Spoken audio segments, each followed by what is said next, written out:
This week on the menu of the Wrestling Analysts podcast, I will break down the storyline of the NXT Women's Championship.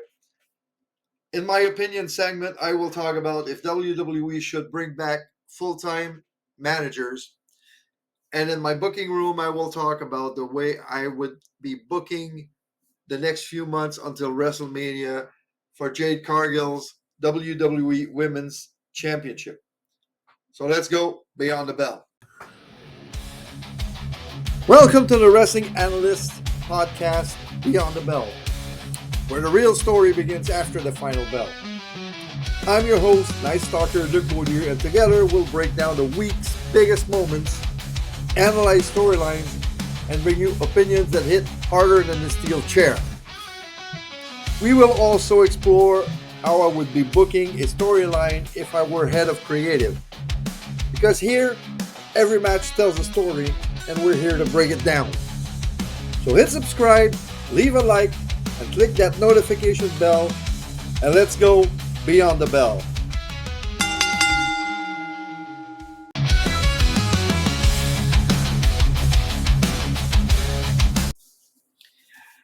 So the weekend review. So we got a lot of stuff to cover, so let's jump right through it. Saturday night's main event. Cody Rhodes has retained his title again against Drew McIntyre. We got Jade Cargill that almost completely squashed Tiffany Stratton to win the WWE Women's Championship. And Jade's heel turn pays off with the title like I thought it would. And WWE did pull the trigger on this.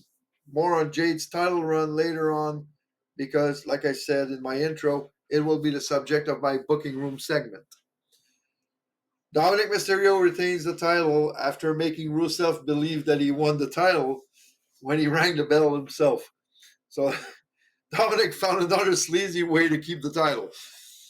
And CM Punk won the heavyweight championship. And I really thought they would make this match a no contest because of Braun Breaker and Bronson Reed would interfere in the match.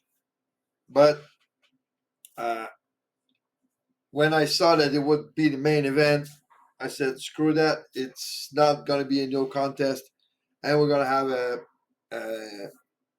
WWE World Heavyweight Championship at the end of the night.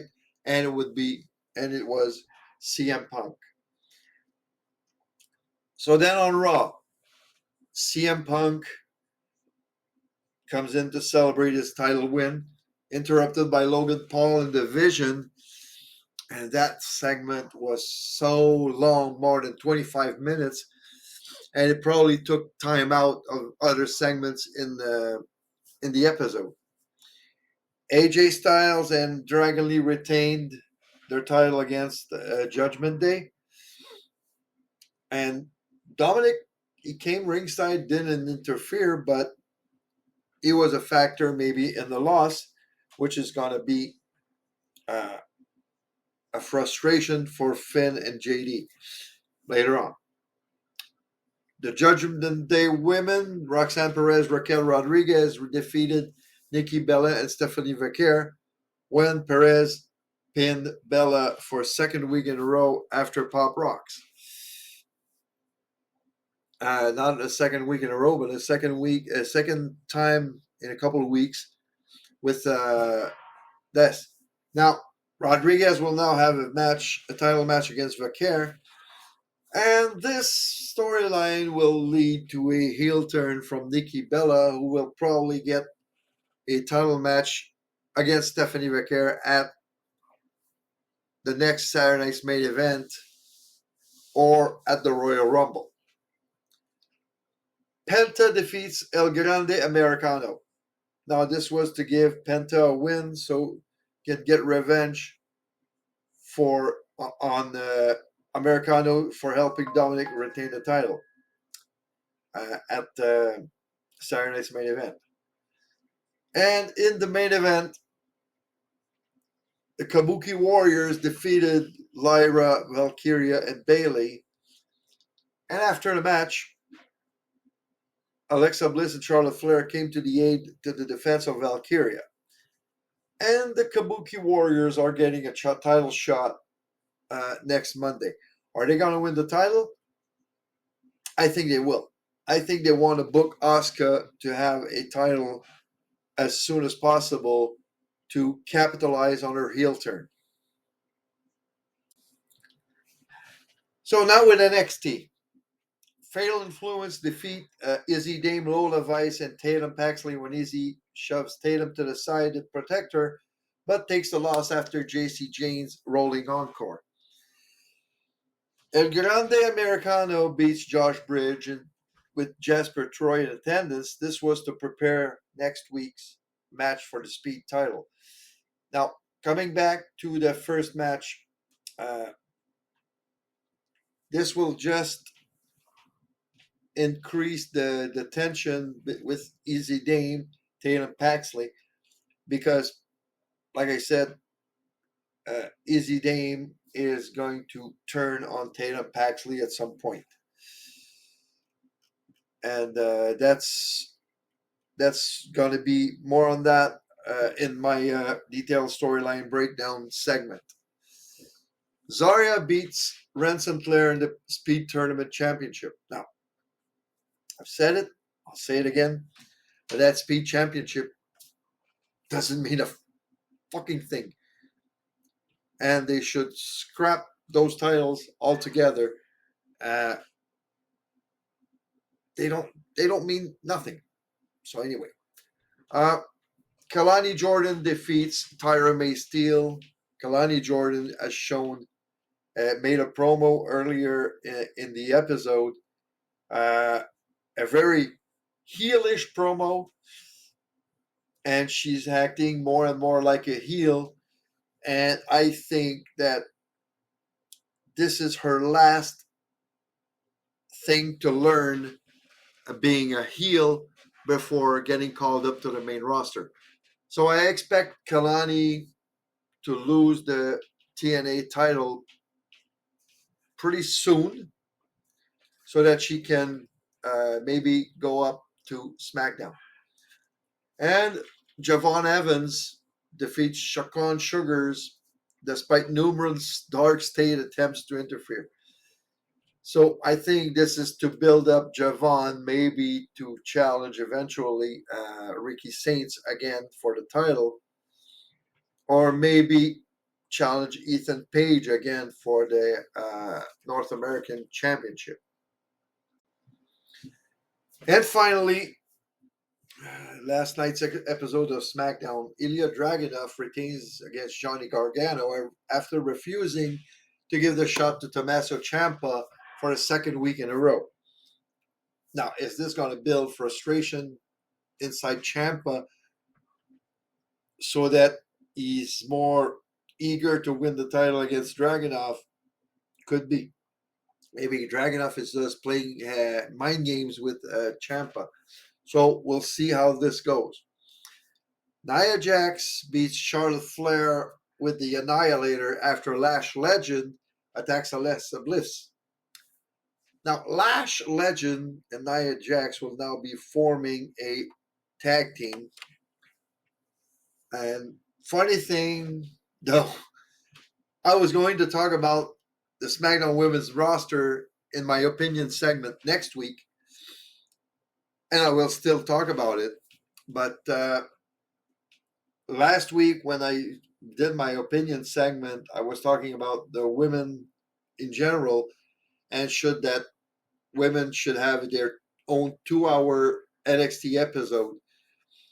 And in that opinion segment, I did say that the SmackDown roster, the SmackDown women's roster, needed help and fast.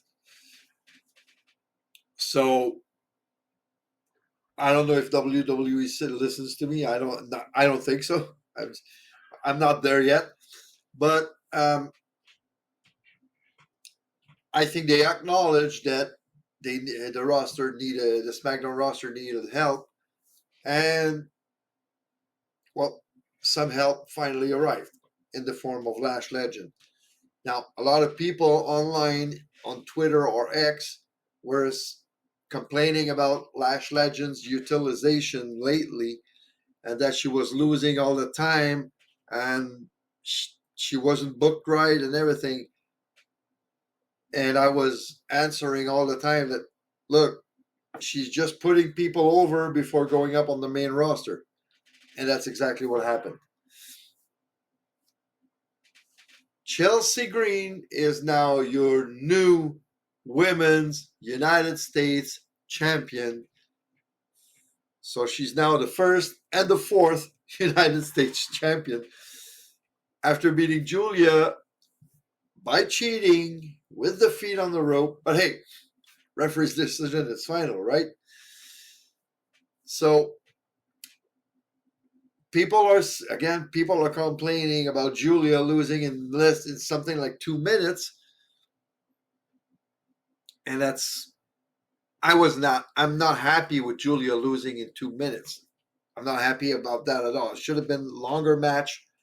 And the ending is okay. The ending is fine because Julia lost by cheating.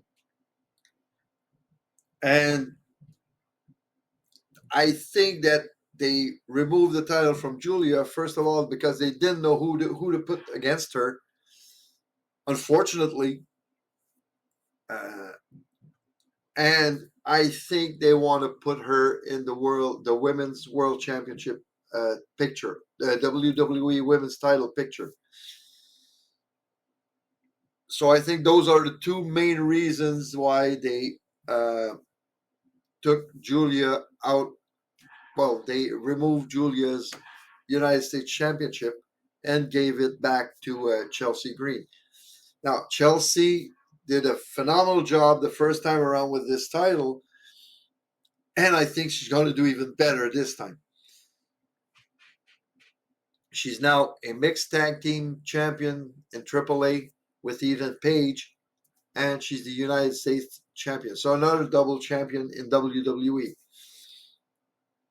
And main event we had Cody Rhodes versus Aleister Black with Zelina Vega accompanying Black. And that ends in a no contest after Drew McIntyre attacks the referee with a Claymore, and Damian Priest comes to attack Aleister Black. After the match, when the storyline, the SmackDown went off the air, what was going off the air, Nick Aldis suspended Drew McIntyre for his actions. So let's go to the storyline breakdown.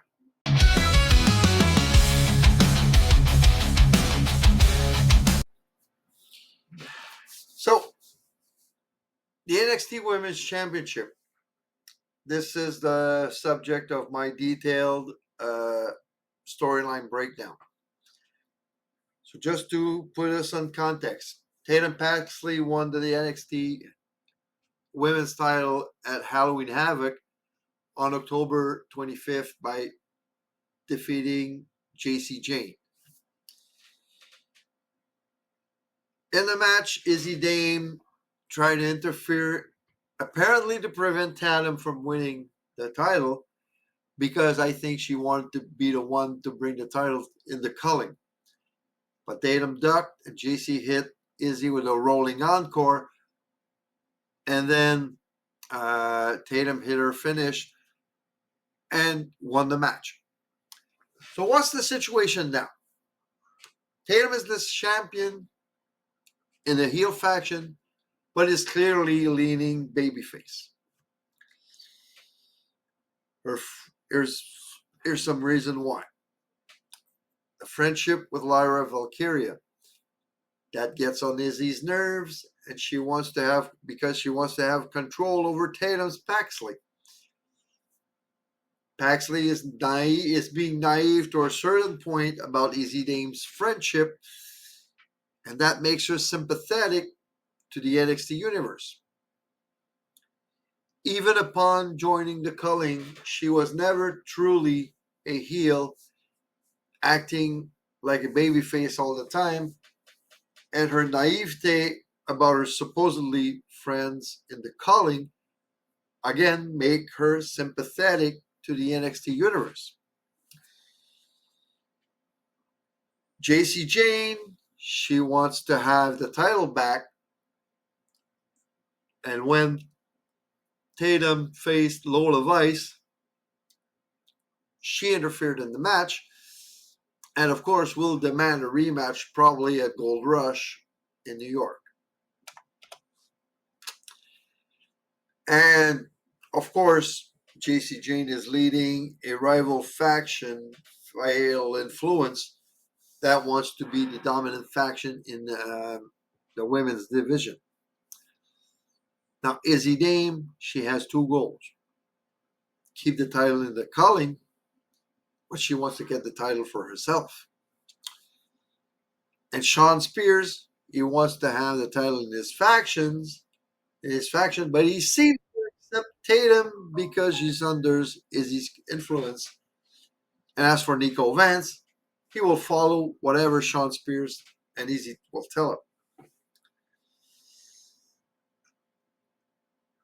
So Tatum Paxley will grow more and more isolated because Spears may want to help Izzy get the title over Tatum.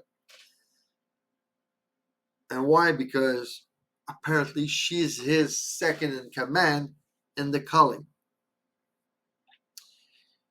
Tatum's naivete towards her faction mates, especially Izzy, will bring even more babyface sympathy the more time passes. Izzy will keep eyeing the title while Tatum will talk, showing clearly that Izzy will betray Tatum at one point. Now, this will, of course, set up a separation between Tatum and the culling when Izzy attacks Tatum out of jealousy over the NXT Women's Championship. This will then set up a match for the title between the two, where Spears and Vance could pretend to be on opposite sides, and Vance could betray Tatum Paxley to aid, to help Izzy Dame win the title. And then Tatum, being full babyface, could start chasing the title again and maybe winning it back at Stand and Deliver.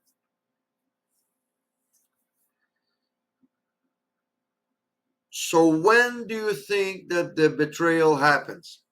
At deadline? Maybe a little bit later on? But one thing for sure, Izzy Dame is going to betray Tatum Paxley at one point. So let's go to the analyst's opinion.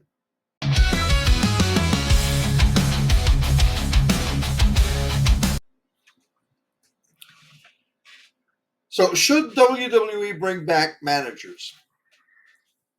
Bobby the Brain Heenan, Paul Bearer, Jimmy Hart, Classy Freddie Blassie, Luscious Johnny Valiant, Mr. Fuji, and a lesser known name in the United States, Eddie the Brain Creechman. What do all these names have in common? All of them were household names in the 80s and the 90s in their different wrestling federations. Now, Bobby the Brain Heenan, one of the greatest heel managers ever. He managed legends like Andre the Giant, Ric Flair, the Brain Busters, and he was adding wit and charisma to every storyline. Paul Bearer, integral to The Undertaker's mystique and character. His eerie presence and unforgettable voice amplified the supernatural aura of Undertaker's character, making storylines like Brother Kane saga legendary. The Mouth of the South, Jimmy Hart. He managed numerous stars like Hulk Hogan when he was a babyface manager. But I remember him more, and he had more impact when he was a heel manager for the likes of Honky Tonk Man, the Howard Foundation, and other wrestlers in the 80s. His high energy promos and creative input helped shape the colorful, larger than life vibe of the 80s wrestling boom.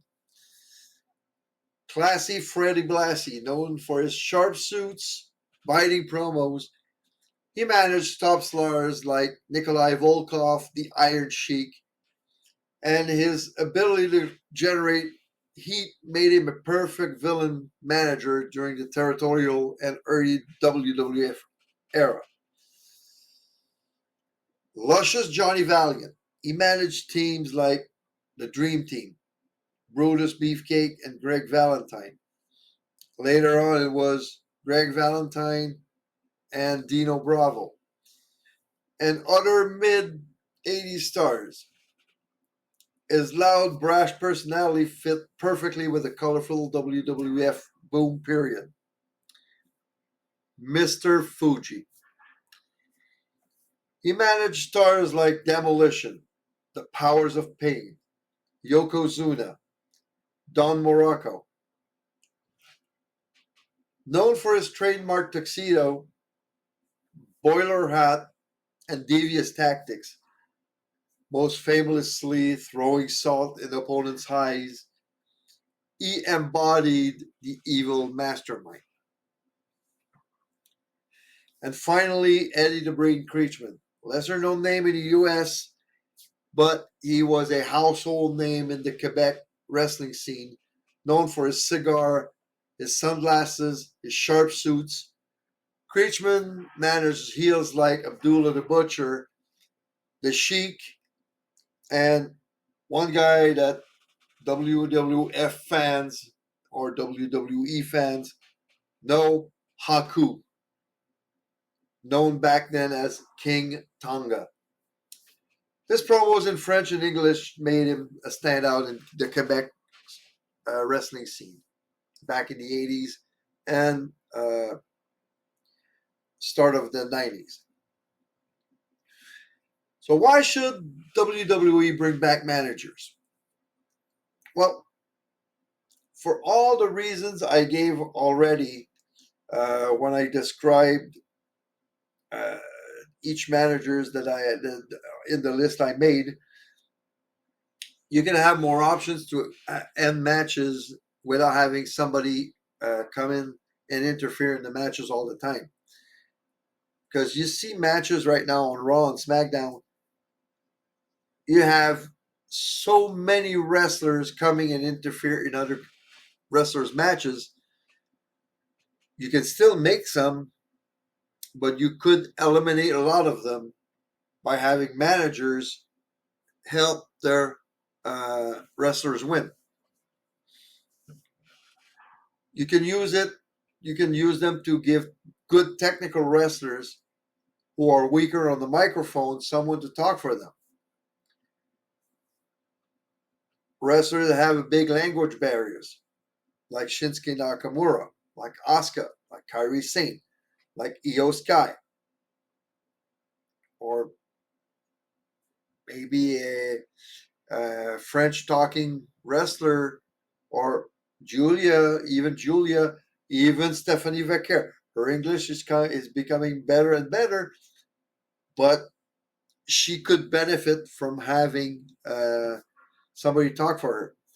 A couple of years ago, I would have been advocating for the whole Japanese contingent of wrestlers, Shinsuke, Asuka, Io Sky, and Kairi to be with somebody like Paul Heyman to talk for them. And of course, they could be easily used for turning people from heel to baby face or from baby face to heel character. So if WWE brings back managers, they should modernize the role. What do I mean by that? Well, you should have managers do a lot of social media for their clients. A little, she's not a manager, but a lot like Chelsea Green is doing right now. She's doing a lot of social media, and the more and more you see her, and the more and more people interact with her, more and more people love her. You can give them a coach vibe, a little bit like MMA style, a little bit, and have them discuss strategy with their wrestlers. Have them as faction leaders, just much like Paul Heyman is to the division right now. Back in the 80s, they were calling them the stables. Like Bobby Heenan was the Heenan family. Uh, I don't remember what they were calling the mouth of the South people, wrestlers, but they would be called stables. Uh, make them corporate characters. Have them be like businessmen or agents by negotiating contracts and other stuff like agents do. You see, they're doing so many contract signing right now, but although it's fake contracts, it's just a piece of paper. They put the logo of the program, and they put a couple of lines there of text. You never see what it is, and you have the two wrestlers sign. That's it. But you can have backstage promos with managers and the general manager saying, "Hey, no, I don't want this in the contract. I don't want that in the contract." Make dramas over stipulations and things like that. So have wrestler managers negotiate contract and other things that stuff do, agents do. Each manager should have his own personality in there. Some examples. You can have a sinister mastermind, kind of like Mr. Fuji was. You can have a cerebral strategist, much like a guy like Triple H could be. I don't want Triple H to be a manager, of course, because he's running WWE. But what I mean is a guy like Triple H could be the cerebral strategist type of manager. You can have a con artist, a guy that pulls out he helps his wrestlers steal victories. A con artist like Eddie Guerrero. Of course, Eddie can't do that, but you just it's just an example that I give of a wrestler that could be a con artist.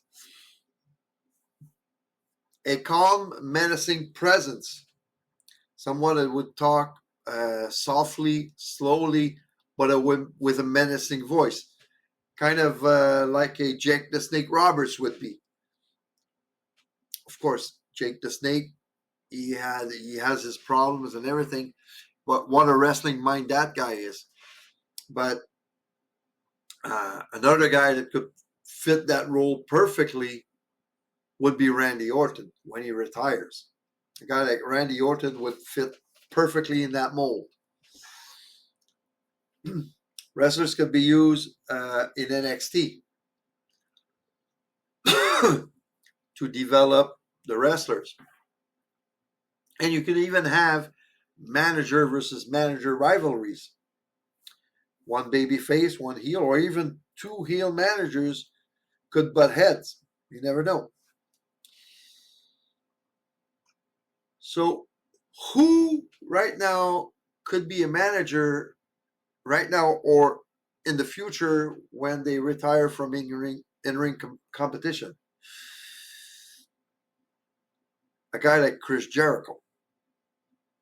Jericho is a master of reinvention and storytelling. His charisma, mic skill, ability to adapt to any era make him a perfect for elevating younger talent. He could be a mentor manager who brings credibility and star power.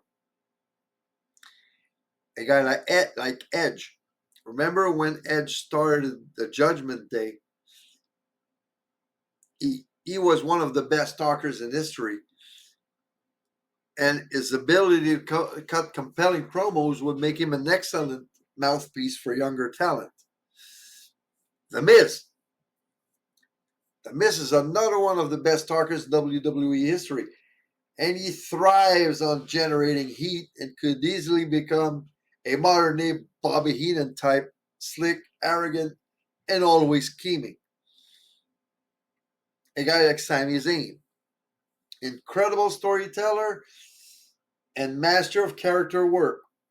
When he steps back from wrestling full time, he'd be a phenomenal manipulative or comedic character. And I'm preaching for my own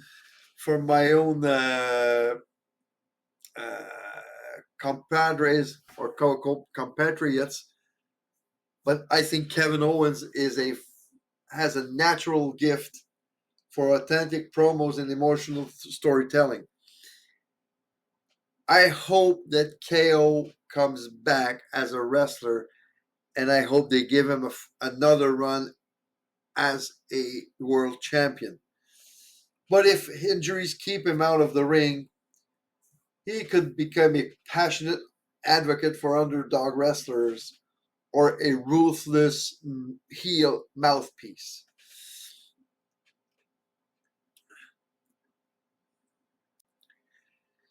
So, in my opinion, managers would add a much needed layer in storytelling in WWE. And actually, they might already be starting to bring back managers in their storytelling. Right now, we have, of course, Paul Heyman, who is a god on the mic, doing a fantastic job. He is not overshadowing his clients, but he still has a big presence on screen. Right now, he is the perfect example of what a manager should be. Right now, you got Zelina Vega. Although she's still active as a singles wrestler, I think she will have more of a managerial role with her husband, Aleister Black, right now and for the near future. We have Kiana James. Kind of the same situation as Zelina. She is currently managing Julia and is looking to expand her client list. So, what do you think? Do you think that WWE should bring back full-time managers?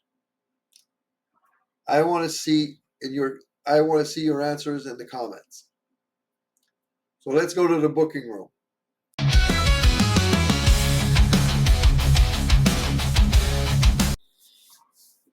Okay, so Analyst's booking room. How would I book a certain storyline if I were head of creative, of WWE creative? So this week I'm taking a look at Jade Cargill's title run until WrestleMania. And this is how I would book it. Just to put us in context, Jade won the WWE Women's Championship at Saturday night's main event on November 1st by pinning Tiffany Stratton, therefore ending Stratton's 300 plus days title reign. As I have said last week, and I've been saying that for a long time, the SmackDown women's roster is pretty weak on the main event scene, which could serve Cargill pretty well. Main event status people are Tiffany Stratton, Nia Jax, Julia, and Bianca Belair, who is still recovering from injury. That's about it. and even Julia is U.S. champion, so she's more mid card right now than main event status. Sorry, talking like that, you get thirsty.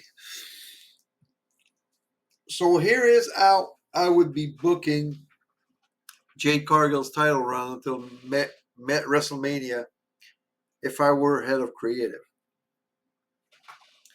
For the rest of November, I would make Cargill squash local talent and maybe have one title event defense. I guess maybe Zelina Vega in a 5 minute match, 5 minute, 6 minute match max, where Cargill would totally destroy Zelina, showing dominance. Now, why am I saying that? Not because Zelina is not good, but Zelina is going to be more used as a manager in the next few months, probably with Aleister Black. So having her get squashed by Jade won't be a problem for her in the long run. In December, introduce SmackDown women's in matches. Women like B-Fab, Mi-Chin, Candice LeRae. So you can have matches like they last 5, 6, 7 minutes maximum against those, and have Jade dominate them, and maybe throw in a title defense against Nia Jax there to add to her dominance, and Jade beating Nia could be beneficial for her. In January, and until then, probably that they will have lost the tag team titles, I would introduce Jade's first real threat to her title, Alexa Bliss. And this could lead to a Royal Rumble title defense for Jade versus Alexa Bliss. So at the Royal Rumble event, of course, the Royal Rumble always or almost always starts with the Women's Royal Rumble. So you have the Rumble going, and you get to number 20, 21, 22, 23. You have maybe a Liv Morgan that already came back. You have maybe 5, 6, 7 wrestlers in the ring at that time. And number 24 arrives. Surprise return, Bianca Belair. So she gets in and she wins the Rumble by eliminating Liv Morgan last. Sorry, Liv fans, but she's runner-up again. And Jade beats Alexa Bliss to keep her title. And that's how we end the Royal Rumble right there for the women's title, I mean. So the following SmackDown, you get Bianca Belair in the ring and saying that she's got a decision to make, either face Stephanie Vaquer for the Women's World Championship, or challenge her friend Jade Cargill. But she talks with her about her friendship with Jade, and she says that she's not recognizing her anymore with her change of attitude.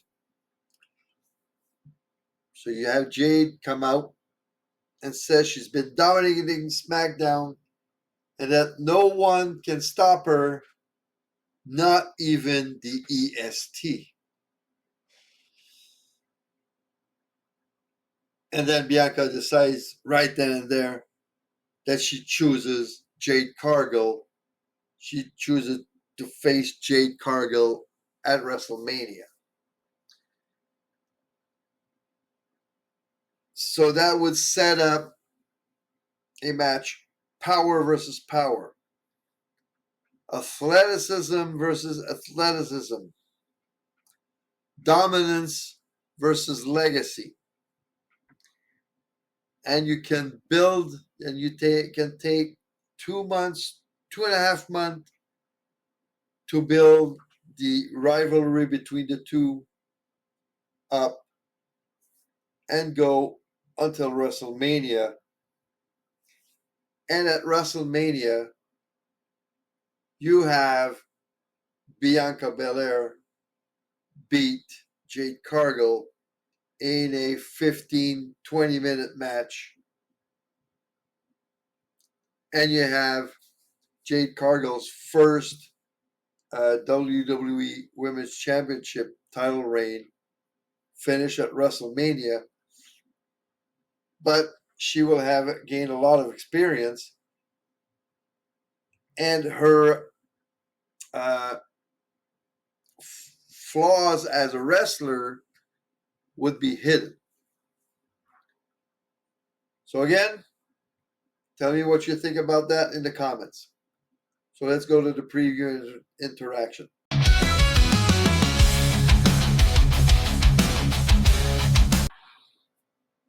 Okay, so for next week,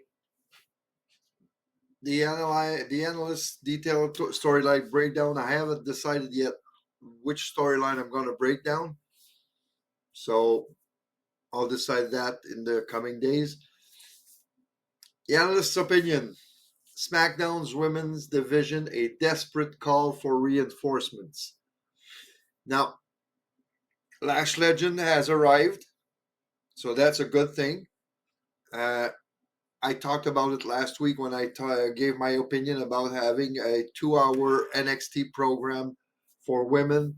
I said back then that the SmackDown roster needed help, and I acknowledge that WWE saw that, and they brought up Lash Legend, and it's probably not the only one that's going to be brought up in the coming weeks. The booking room segment next week is going to be the WWE Championship. Will Cody Rhodes retain the title until WrestleMania? So tune in next week and find out if I would have him retain until WrestleMania if I was head of creative. This week in WWE history, November 8th, 2019, the New Day defeated the Revival to win their 7th tag team championship. So that's it for me this week. Have a great week. I will be posting in the coming week the 2 last segments from last week's podcast, and the booking room, the opinion, and the detailed storyline breakdown for this week are going to be put online as separate videos in the week of November 14th. So until next week, see you. That's it for this week, and thank you for listening to the Wrestling Analyst podcast, Beyond the Bell. If you loved what you heard, smash that subscribe button, drop a like, and hit that notification bell so you never miss the action. Got opinions? Share them in the comments. I want to hear your take. So until next time, stay loud, stay proud, and keep going beyond the bell.